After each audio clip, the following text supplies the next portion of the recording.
Olá, está começando mais um programa Resenha Livre e hoje nós vamos falar do direito à saúde, é um tema que interessa a todos nós. Para discutir esse assunto tão polêmico, eu recebo em nossos estúdios a doutora Daniele Biasi, que é professora de Direito Civil no curso de Direito da Unifev e é advogada também. Dani, obrigada mais uma vez pela tua presença. Obrigada pelo convite. Já é freguesa aqui do Resenha. Já. Vamos começar explicando como é que a saúde tem sido tratada do ponto de vista constitucional no Brasil, Dani. Bom, a Constituição de 88 assegura a saúde como um direito fundamental.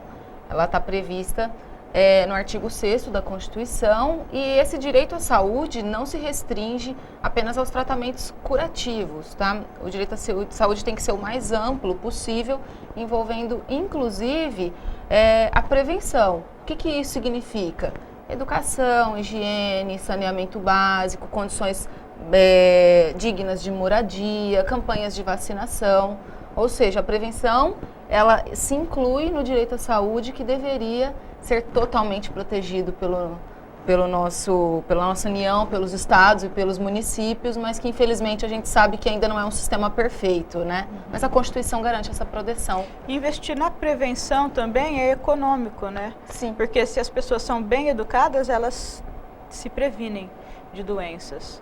Das doenças que são relacionadas aí à higiene. Sim. E ao saneamento. E também não adianta você ter tratamentos eficazes se a população viver em condições que não são salutares, né? Exatamente. A gente percebe uma reclamação sistêmica dos médicos que falta uma estrutura básica, porque profissionais capacitados nós temos. O que não se tem é uma estrutura básica para entregar para a população, né? Nesse âmbito da prevenção, principalmente. E qual que é o papel do Poder Judiciário diante dos problemas que as pessoas têm quando invocam o seu direito à saúde? Bom, como nós sabemos, aqui no Brasil, nós temos o Sistema Único de Saúde, é o SUS.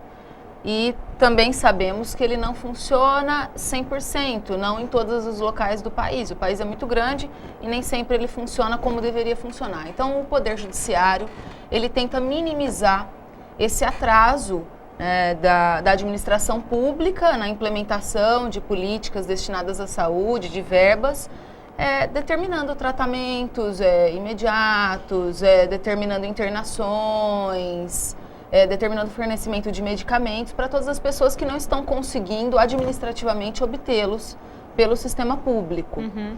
Seria, por exemplo, o caso de uma pessoa que tem uma enfermidade que requer urgência. Por exemplo, vamos falar de paciente que tem câncer. Ele precisa ser atendido rapidamente, porque a doença evolui, e quanto mais evolui, mais difícil é o tratamento. Como é que pode fazer uma pessoa que está com câncer e não está conseguindo esse atendimento?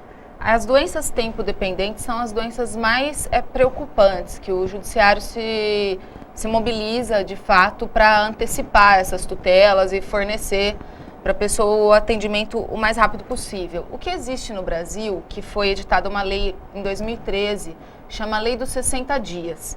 Então, segundo essa lei, em 60 dias, a partir do diagnóstico da patologia do câncer, que é o exemplo, a pessoa tem que começar a ser atendida pelo SUS. O que é esse atendimento? Claro que tudo tem a ver com o diagnóstico, qual é o tipo de câncer que ela tem. Alguns tipos de câncer não são os tratamentos que eu vou mencionar. Mas, enfim, o tratamento seria ou a cirurgia, ou a radioterapia, ou a quimioterapia. Então, para os cânceres que isso seria o tratamento adequado, teriam 60 dias para iniciá-lo a partir do diagnóstico, tá? Ocorre que, eventualmente, esses 60 dias não são respeitados, que é quando o Poder Judiciário acaba entrando em ação a partir do pedido, né, da pessoa interessada e determina o início do tratamento. Entendi. E aí, no caso, por exemplo, se não der certo, escoou, porque a gente sabe que tem uma grande divergência ou não é divergência a palavra, é uma grande diferença, mesmo entre municípios, entre estados, há lugares que tudo funciona direitinho, as pessoas têm o atendimento necessário. Em outros lugares é uma verdadeira catástrofe. Se a pessoa não for atendida, então, assim, na prática, onde ela vai? Temos esse problema porque não são todos os municípios que estão habilitados para receber todos os tipos de doença. Então, para começar, a pessoa tem que ir ao hospital que receba aqueles pacientes. Por exemplo, aqui nós não temos hospital do câncer. Não, ela mas teria que ser indicada. Encaminhamentos. Exatamente, ela teria que ser encaminhada para um hospital que faça esse tratamento pelo SUS.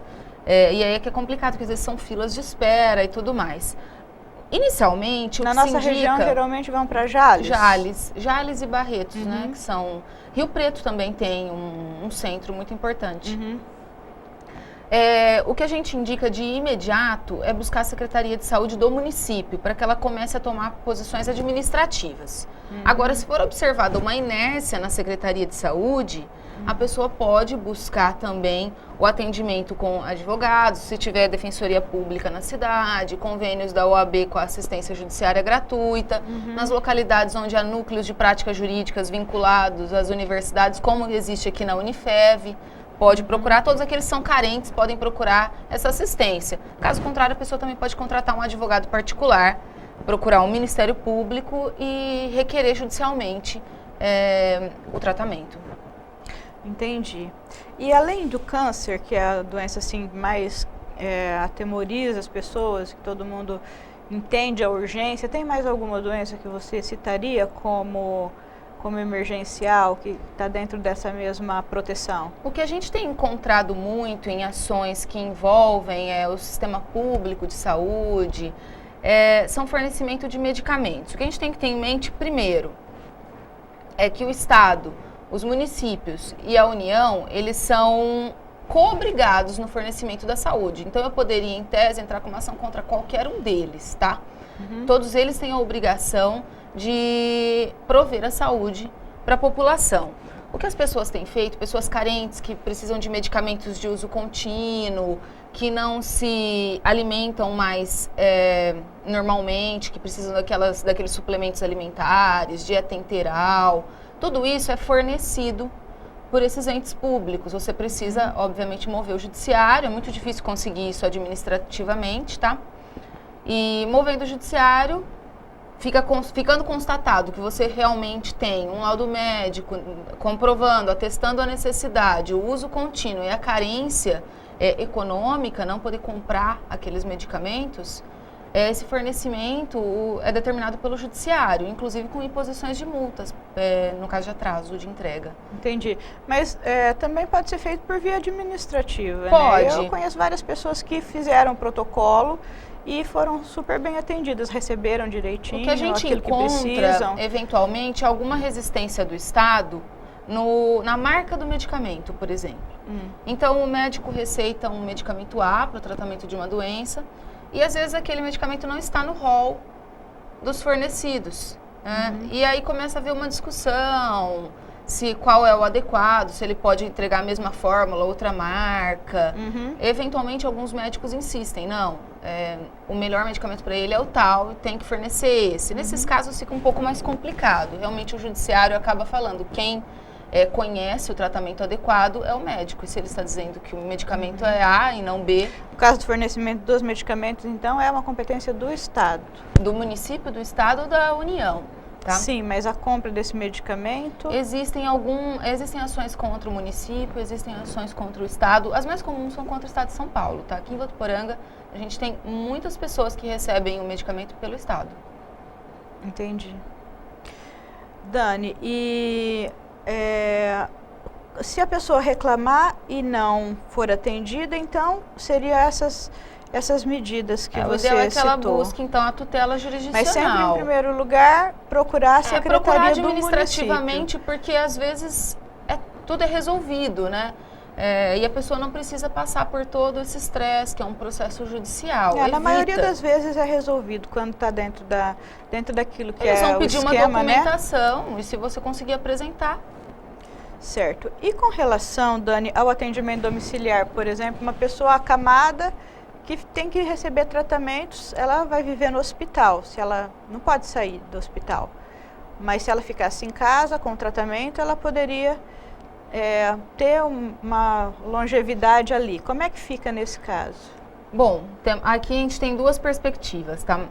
O atendimento domiciliar ele é indicado para essas pessoas que estão acamadas, num estado permanente ou por um longo período, que, enfim, elas teriam que estar internadas, mas é melhor o tratamento no conforto do lar. Tanto que isso inspirou um projeto do Ministério da Saúde, envolvendo o SUS, que chama Melhor em Casa.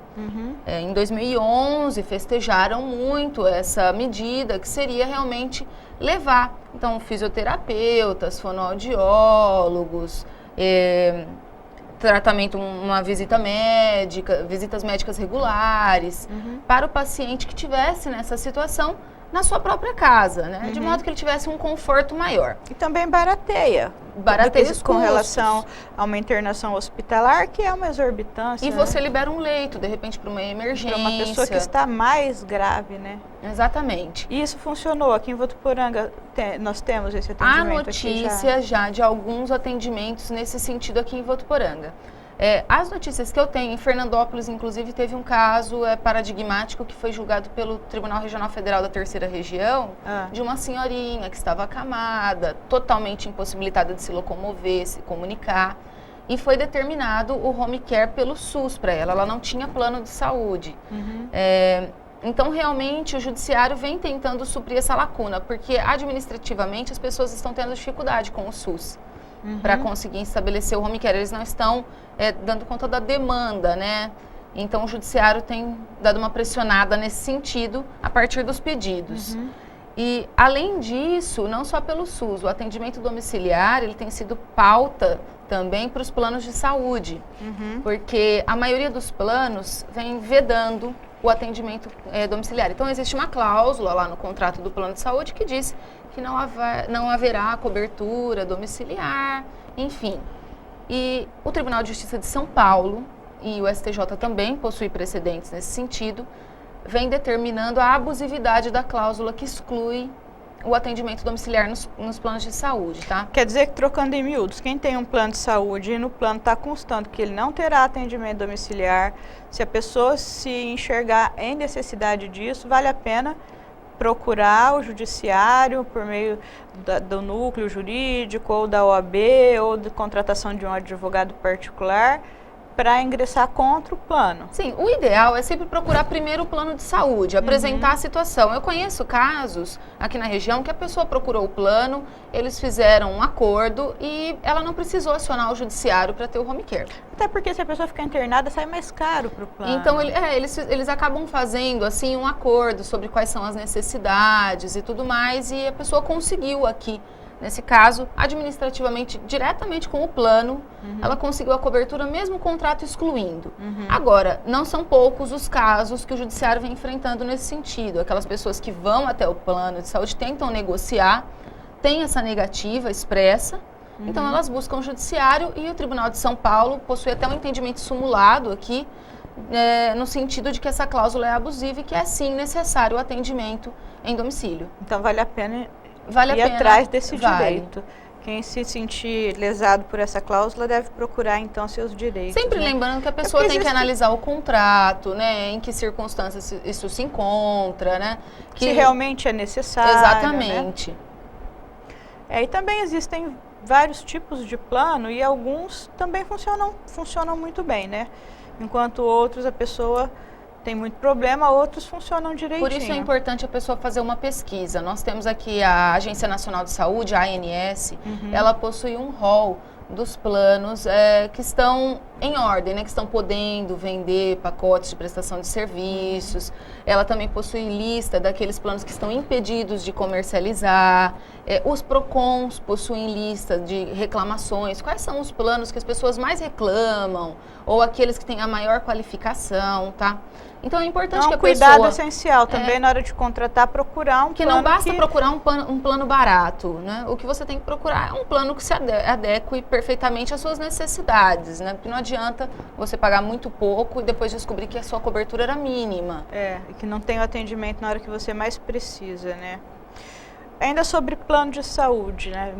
acho que todo mundo já teve algum problema com o seu. Se a pessoa atrasar o pagamento, ela fica sem a cobertura? Como é que é isso? Que direito que a pessoa tem?